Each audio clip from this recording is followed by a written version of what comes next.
Since Israel first launched strikes on Gaza after Hamas's surprise attack on October 7th, it has targeted residential buildings.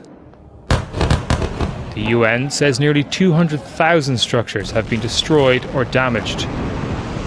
With so many fleeing attacks, Palestinians packed into makeshift shelters, many of them UN-run schools, but they were not safe.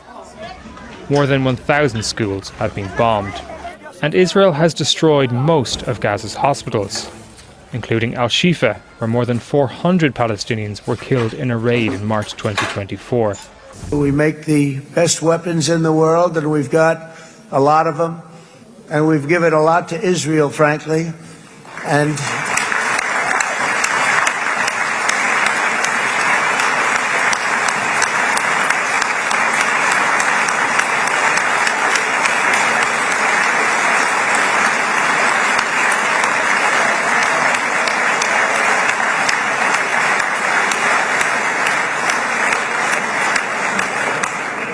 I mean, Bibi would call me so many times, can you get me this weapon, that weapon, that weapon? Some of them I never heard of, Bibi, and I made them. But we'd get them here, wouldn't we? And they are the best. They are the best. But you used them well. It also takes people that know how to use them. And you obviously used them very well. But so many that Israel became strong and powerful, which ultimately led to peace. That's what led to peace. So as we celebrate today, let us remember how this nightmare of depravity and death all began.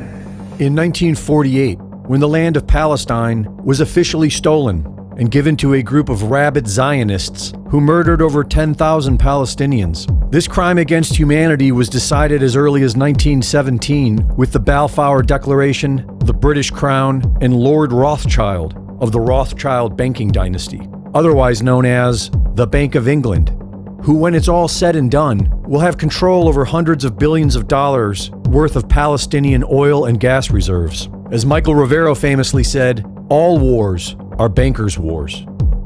According to Benjamin Franklin, the primary catalyst for the American Revolution was the Bank of England's Currency Act.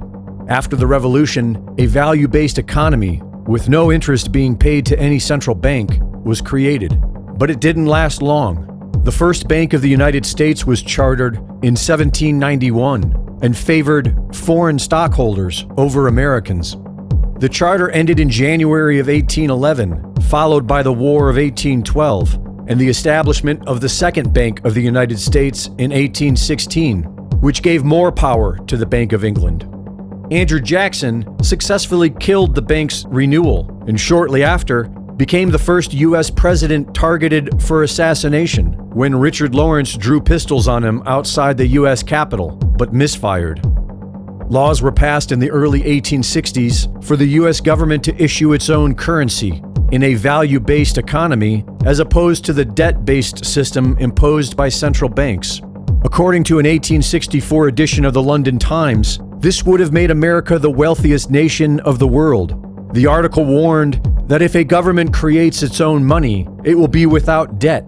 It will become prosperous without precedent in the history of the world, and therefore must be destroyed. In 1865, President Lincoln was assassinated, and the economy was quickly phased back to the central bank's debt enslavement model. In 1913, the tyrannical Federal Reserve Bank and federal income tax was born.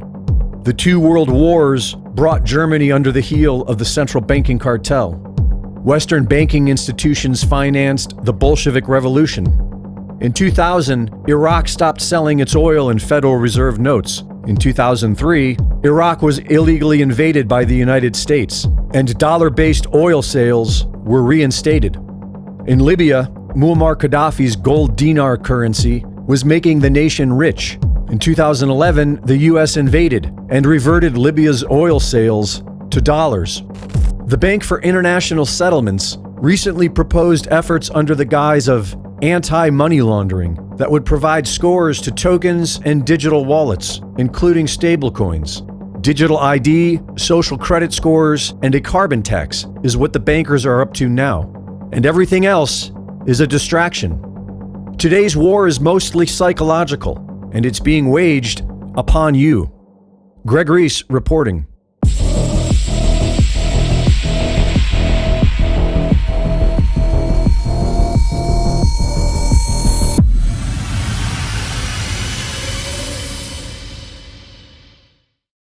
The Reese Report is now fully funded by my Substack subscribers.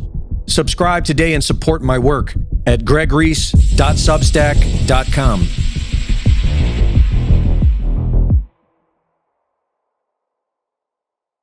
Research flat